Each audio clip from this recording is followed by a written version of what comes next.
Me friends and ఫ్యామిలీతో సరదాగా బయటకు వెళ్ళటానికి కారు లేదా అయితే వెంటనే ఈ నెంబర్కి కాల్ చేయండి. సార్ నమస్తే సార్. నమస్తే సత్యాన్ గారు, భారత్లో ఈ హెచ్ఎంపివి వైరస్ కేసులు బయటపడ్డాయి అని తెలిసిన వెంటనే ఈ హాస్పిటల్ స్టాక్స్ ఒక్కసారిగా రేజ్ అయ్యి ఆల్మోస్ట్ 4% ఒకటే రోజులో హాస్పిటల్ స్టాక్స్ అంతా కూడా అప్ ట్రెండ్ లోకి వెళ్ళడం జరిగింది. కరెక్ట్. అసలు ఏ స్టాక్స్ మనకి అప్ ట్రెండ్ లోకి వెళ్ళి హాస్పిటల్కి సంబంధించి చెప్పగలరు? ఓకే, ఇప్పుడు ఏమైందంటే అసలు కంటే భయం ఎక్కువ. అంటే ఏంది, ఎక్కడో చైనాలో హెచ్ఎంపివి వైరస్ ఉంది, ఇండియాలో ఒక 2-3 కేసులు పిల్లల మీద వచ్చినాయి అనగానే ఇంట్లో ఉన్న పిల్లలకు కానీ పెద్దవాళ్ళకి కానీ వెమ్మటే ఏమనిపిస్తుంది అంటే ఒక విధమైన జలుబు రాని, పడిషన్ రాని, జ్వరం రాని, అదేనేమో అని ఒక భయము. రెండోది సీజనల్. ఇప్పుడు సపోజ్ ఇప్పుడు మైనస్లో అంటే శీతాకాలం నడుస్తుంది అంటే ఈ చలి ఏమవుతుంది, అప్పటిదాకా మామూలుగా ఉంటారు, ఒక్కసారే సాయంత్రం కానీ చలి పెట్టడం మొదలు పెడుతుంది. చలి ఎక్కువ అయిపోయినా తట్టుకోలేరు. అంటే ఆ పిల్లలు కానీ ఆ వృద్ధులు కానీ వాళ్ళకి ఏమనిపిస్తుంది అంటే ఈ వెదర్ కండిషన్ రైట్ అక్కడ ఏమైంది, వాళ్ళు రిసీవ్ చేసుకోలేక కొంచెం అటు ఇటు కాగానే ఒక విధమైన ఇంట్లో వాళ్ళకి భయం ఏర్పడుతుంది, పిల్లలు కానీ పెద్దోళ్ళే. దాంతో ఏమవుతుంది, ఏమో ఇవన్నీ మనకెందుకులే, ముందు ఒకసారి హాస్పిటల్కి వెళ్దాం అని చూపిద్దాం, టెస్ట్ చేపిద్దాం, అమ్మయ్యా అనుకుంటారు. ఆ దెబ్బకి ఏమవుతుంది, ఎక్కడో ఏదో ఉంది అనగానే ఇక్కడ మనకు ముందు భయం, అసలు హాస్పిటల్ రైట్. అసలు కంటే భయంతో ఏమైంది అదొకటి. ఇక రెండోది ఏంటిది, ఇక ఏదైనా అనిపిస్తే ఇక ఆటోమేటిక్గా ఇక హాస్పిటల్కి పోయినాక వెమ్మటే వాళ్ళకు కూడా ఏమనిపిస్తుంది తెలుసా, ఎందుకులే మనం ఎక్స్ట్రా అని టెస్టులు రాస్తారు. ఈ టెస్టులు రాయంగానే ఏమవుతుంది, ఆటోమేటిక్గా ఇక జనరల్ జరిగేది అది అనమాట. అయితే ఇప్పుడు ఏవైతున్నాయో అవి కొన్ని చెప్పడం జరిగింది. మీరు అన్నట్టు ఒక 3-4 కేసులు, 3 కేసులు, ఒకటి 2 బెంగళూరులో, ఒకటి గుజరాత్లో, అహ్మదాబాద్లో, ఒకటి ఇంకేవో మళ్ళీ ఇప్పుడు మనం 2-3కి మించి ఎక్కువగా చెప్పట్లేదు. ఇప్పుడు కాదు, ఇంకో 2-3 యాడ్ అయినాయి అని చేయడం జరిగింది. కాకపోతే భయపడాల్సింది లేదు, అది పెద్దగా దాన్ని మనం తీవ్రత ఉండదు, అందుకని మీరేమీ లేదు, మీరు జాగ్రత్తలు తీసుకుంటున్నాం, దానికి తగ్గ ఏవైతే చర్యలు తీసుకుంటున్నాం అని చెప్పడం జరిగింది. ఏది మన ఆరోగ్య శాఖ మంత్రి గారు ఏది. అయితే ఈ వెమ్మటే మీరు అన్నట్టుగా హాస్పిటల్ షేర్లకి 2 అనమాట. హాస్పిటల్కి పోయినా పోకపోయినా హాస్పిటల్కి వస్తారు దీంతో అని ఈ ల్యాబ్లో కానీ హాస్పిటల్ షేర్లు పెరిగినాయి. అంతే తప్ప ఈ ఒక్క రోజులోనే అక్కడ మన ఇంట్లోనే ఏదో జరిగి వెమ్మటే మనం కేసులు పెరగలేదు. ఊహాగానాలతోటి షేర్ మార్కెట్ మెయిన్. అసలు ఎప్పుడైనా షేర్ మార్కెట్లో ఒకటే ఈ ఊహాగానాలే. అక్కడెక్కడో వైరస్ ఉంది అనగానే మార్కెట్ ఫాల్ అంటారు. అక్కడెక్కడో అంటే హాస్పిటల్ ఇట్లా అవేర్నెస్ అనగానే హాస్పిటల్ షేర్లు పెరుగుతాయి, ల్యాబ్ షేర్లు పెరుగుతాయి. అసలు ఇంకా అక్కడికి పోయింది ఎవరు, చూయించుకుంది ఎవరు, ఆ ఇన్కమ్ అంటే హాస్పిటల్కి ఇన్కమ్, సేల్స్. మార్కెట్లో ఎలా ఉంటుందంటే, మార్కెట్ మంచి వార్తల కంటే కూడా చాలా వార్తలకు ఎక్కువ రియాక్ట్ అయింది. రైట్. ఇప్పుడు ఒక 99 గుడ్ న్యూస్ వచ్చాయంటే పెద్ద ఏం రియాక్ట్ కాదు, ఒక్క నెగటివ్ న్యూస్ వచ్చింది మార్కెట్ కొల్లలం అయిపోతుంది. అంటే ఎక్కడో ఏదో జరిగింది అనగానే ముందు మన షేర్లకి అసలు లాభం వచ్చింది లేదా అని, ఇంకా అడ్మిట్ అయింది లేదు, బిజినెస్ జరిగింది లేదు, కేసులు పెరిగింది లేదు, సంపాదించింది లేదు. ఉన్నాయి ఓకే, మీరు అన్నట్టు ఏమవుతుంది, పెరుగుతాయి, వస్తాయి, బిజినెస్ వస్తుంది అని షేర్లు పెరగడం జరిగింది.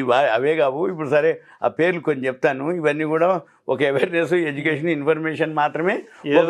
రికమెండ్ చేయడమో లేదా కొరమని చెప్పడమో, సజెస్ట్ చేయడమే కాదు, జస్ట్ ఐడియాకి సంబంధించిన విశ్లేషణ చేయడం మాత్రమే, ఒక ఐడియా కోసం గమనించగలరు. రైట్. ఇప్పుడు రెయిన్బో ఉంది. రెయిన్బో ఏదైతే చిల్డ్రన్స్ సంబంధించింది ఉందో ఓ బ్రాండ్, అంటే ఒక మంచి హాస్పిటల్ ఏదైనా అనగానే వాళ్ళు కేర్ తీసుకుంటారని రెయిన్బోకి వెళ్తాం, అదొకటి. నెక్స్ట్ కిమ్స్ అంటే బ్రాండ్ అనమాట. ఇప్పుడు కిమ్స్ అంటే కిమ్స్ ఉన్నాయి, వాడు ఆల్ ఓవర్ ఇండియాలో బ్రాంచ్లు ఉన్నాయి. హైదరాబాద్లో సపోజ్ ఇప్పుడు సన్షైన్ కూడా వాళ్ళు తీసుకోవడం జరిగింది. ఇక కిమ్స్ ఒకటి. నెక్స్ట్ వచ్చి నారాయణ హృదయాలయ. ఒక్కొక్క ఏరియాలో ఒక్కొక్క బ్రాండ్ ఉంటుంది, ఒక్కొక్క హాస్పిటల్ బాగా ఫేమస్ ఉంటుంది. ఇప్పుడు నారాయణ హృదయాలయ ఒకటి. తర్వాత అపోలో హాస్పిటల్ ఏదైతే బ్రాండ్ అనమాట. తర్వాత యాస్టర్ డిఎం. ఇవన్నీ కూడా మీరు అన్నట్టు పెరగడం జరిగింది. Rainbow, KIMS, Narayana Hrudayalaya, Apollo hospital, aster DM. ఇదే కాదు, జనరల్గా ఈ హెల్త్కి సంబంధించినవి ఎప్పుడూ ఉంటాయి, సీజన్ అండ్ సీజను. ఒక్క సమ్మర్ తప్ప, ఎండాకాలం తప్పితే మిగిలిన వర్షాకాలం కానీ చలికాలం కానీ ఈ హాస్పిటల్స్ మామూలుగా ఉండవు, రోగాలకి ఏం కొరత అది ఒకటే లెక్క. జనాభా పెరుగుతున్న కొద్దీ జబ్బులు పెరుగుతాయి, జబ్బులు పెరుగుతున్న కొద్దీ అదే రోగాలు.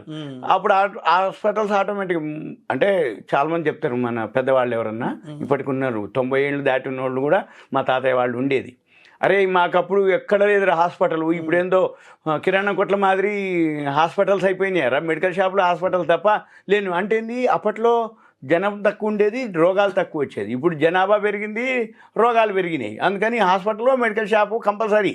అంటే మనం కిరాణా కొట్టేంత ఉందో అవి కూడా అనమాట. అందుకని ఇవన్నీ కూడా మామూలుగా అక్కర్లే, తగినప్పుడల్లా కొనుక్కునే షేర్లు ఇవి అంతే తప్ప ఈ పర్టికులర్గా ఈ హెచ్ఎంపీవీ వైరస్ కోసమే కొనాల్సిన అవసరం లేదు. కాకపోతే ఇప్పుడు మనం మాట్లాడుతున్నాం, హెచ్ఎంపీవీ వైరస్ వచ్చింది, ఫార్మా షేర్లు పెరిగినాయి, లేదు ఈ హెల్త్కి సంబంధించినటువంటి ల్యాబ్ షేర్లు, టెస్టింగ్కి సంబంధించినవి, లేకపోతే హాస్పిటల్ షేర్లు ఇవి పెరుగుతున్నాయని మనం డిస్కస్ చేస్తున్నాం తప్ప ఓవరాల్గా అయితే ఇవన్నీ వాల్యూ ఉన్నాయి. ఎందుకోసం అంటే ఎప్పుడు కూడా ఇవి లాస్ తోటి ఉండే లేవు, సర్వీస్ ఓరియంటెడ్. ఇవన్నీ సర్వీస్ ఓరియంటెడ్ అంటే ఇక ఎప్పుడు సర్వీస్ చేస్తుండాలి, ఎప్పుడు వీళ్ళకి ఇన్కమే ఉంటుంది, లాస్ అనేది ఉండలేదు, తగినప్పుడు కొనుక్కోవడం అనేది ఓకే. ఇవన్నీ కూడా అయితే మనకి ఇప్పుడు మంత్రిత్వ శాఖ అయితే చెప్పడం జరిగింది, మేము నిఘాలోనే ఉంచుతున్నాం, ఏమాత్రం వచ్చినా దానికి సంబంధించిన ఇన్ఫర్మేషన్ మీకు ఇస్తాము అని. ఐసీఎంఆర్ వాళ్ళు కూడా ఈ హెచ్ఎంపీవీ సర్క్యులేషన్ ఏదైతే ఉందో ట్రాక్ చేయడం జరుగుతూ ఉంది. ఈ వరల్డ్ హెల్త్ ఆర్గనైజేషన్ WHO వాళ్ళు కూడా వాళ్ళు ఏదైతే చర్యలు తీసుకోవటం, దానికి సంబంధించినటువంటి చైనాలో ఏదైతే పరిస్థితులు పర్యవేక్షించడం, దానికి సంబంధించినటువంటి ఇన్ఫర్మేషన్ ఎప్పటికప్పుడు మనకి తెలియపరచడం. అయితే ఎక్కువ శాతం ఇది ఎవరి మీద ఉంటుందంటే ఎక్కువ శాతం లంగ్స్, అప్పుడు కరోనా కానీ ఏదన్నా కానీ ఫస్ట్ ఈ శ్వాసకోశ ఇబ్బందులతో బాధపడే వాళ్ళ మీద ఎఫెక్ట్ ఉంటుంది. కాబట్టి వాళ్ళని కొంచెం జాగ్రత్తగా ఉండమని చెప్పడం జరుగుతుంది. అంతకు మించి ఏం లేదు. మేమైతే భారతదేశం మాత్రం మేము సర్వసన్నద్ధంగా రెడీగా ఉన్నాము. అవసరమైతే ఈ ప్రజారోగ్యానికి సంబంధించినటువంటి ఏదైనా ఉన్నా మేము అమలు చేస్తామని చెప్పేసి చెప్పడం జరిగింది. ఇవన్నీ కూడా రేపు అంటే రాబోయే రోజుల్లో, ఎందుకోసం అంటే ప్రభుత్వం కూడా ఎప్పటికప్పుడు అవేర్నెస్ ఉంటుంది. ఎందుకోసం అంటే ఎన్నాళ్ళు లేదు, ఇంకొక వారం రోజులే మహాకుంభమేళా ఉంది. మహాకుంభమేళాకి ఏమాత్రం అవేర్నెస్ లేకుండా ఏదైనా జరిగింది అనుకోండి, మన ప్రభుత్వం మీద ఒక బ్యాడ్ ఇంప్రెషను, అంటే ఫారిన్ డెలిగేట్స్ రావటం, పెద్ద ఎత్తున ఒక కార్యక్రమం చేపడుతున్నప్పుడు మీరు అన్నట్టు చిన్న బ్యాడ్ న్యూస్ కూడా దాన్ని స్ప్రెడ్ ఎక్కువ అవుతుంది. కాబట్టి ఇటువంటివన్నీ కూడా మనకంటే ముందు మన ప్రభుత్వమే దీని మీద ఆరోగ్య మంత్రిత్వ శాఖ వాళ్ళు చర్యలు కానీ, ప్రికాషన్స్, జాగ్రత్తలు, ఏం చేయాలి, ఎలా చేయాలి, ఎట్లా చేయాలి, అవన్నీ కూడా వాళ్ళు ఎప్పటికప్పుడు చేయడం జరుగుతుంది. కాకపోతే మీరు అన్నట్టు ఈ ఏదైతే హాస్పిటల్ షేర్స్ ఉన్నాయో అవన్నీ కూడా పాజిటివ్లోనే ఉంటాయి. కాబట్టి మీరు అన్నట్టు కొనుక్కోవచ్చు కూడా. ఎందుకోసం అంటే ఈ వైరస్ భయాలు ఇప్పుడు ఒక రోజులోనే పోవు, కొన్నాళ్ళ పాటు ఎఫెక్ట్ ఉంటుంది. కాబట్టి పెద్ద ఏం లేదు, కొనుక్కోవచ్చు. Thank you sir, thank you so much. Thank you.